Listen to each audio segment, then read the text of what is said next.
En mi video anterior hablé sobre el desembarco en Arroyo y del combate en Guayama.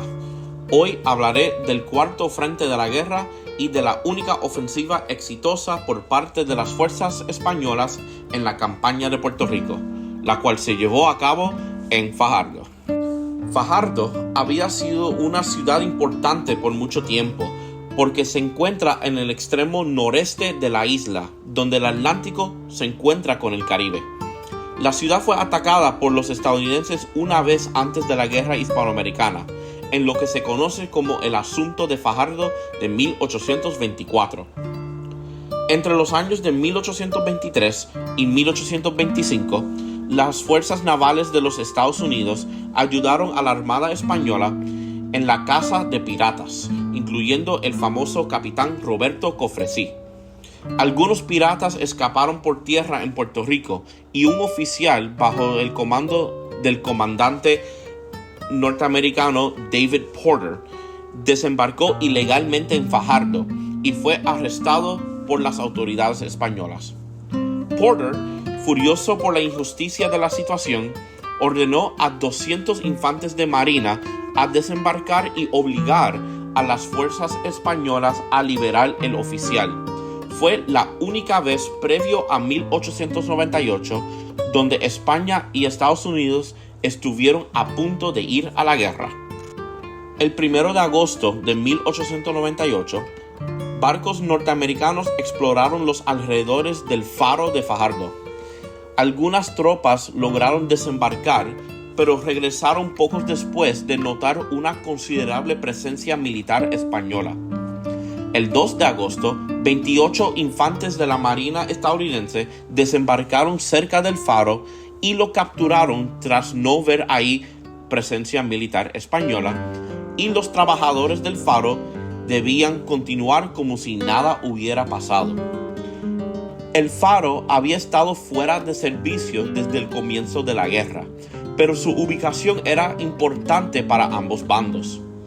El 3 de agosto, el oficial de telégrafos de Fajardo hace una llamada telefónica al faro como era de rutina, pero durante la llamada logró escuchar a gente hablando inglés en el fondo. Sabiendo lo que había sucedido, envió un telegrama al general Macías.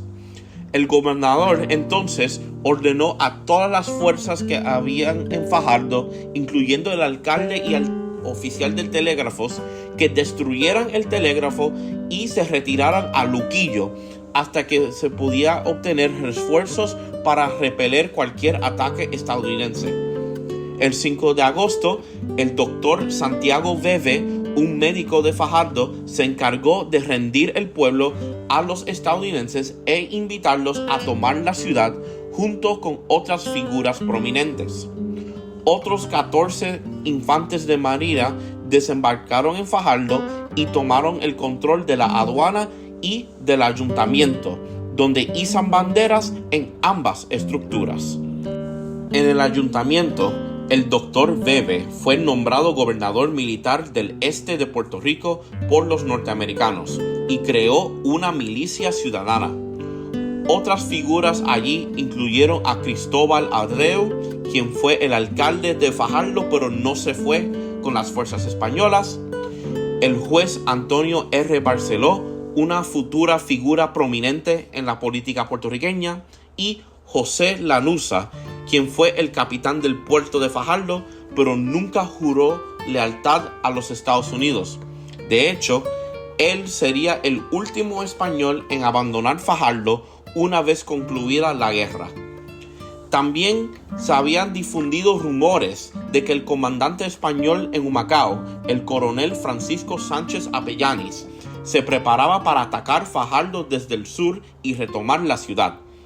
El plan fue detenido por los altos mandos españoles en San Juan porque ya se estaba planificando otro ataque, pero desde el oeste. El 6 de agosto, el gobernador Macías organiza una expedición de 250 soldados en Atorrey, al sur de San Juan.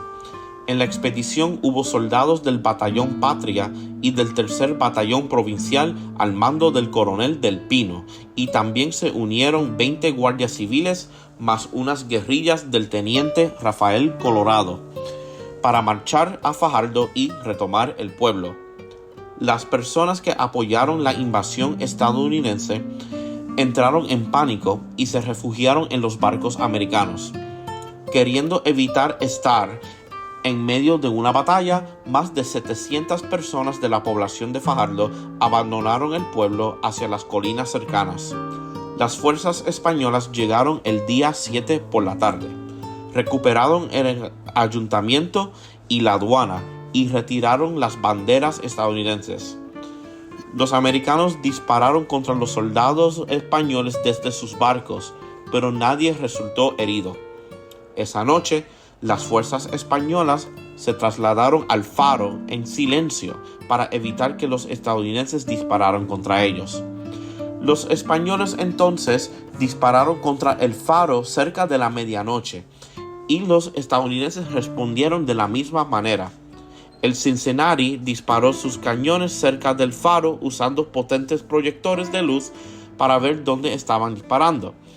Después de 40 minutos, ambos bandos cesaron el fuego y ambos bandos se retiraron de sus posiciones y Fajardo permaneció en manos españolas hasta el final de la guerra.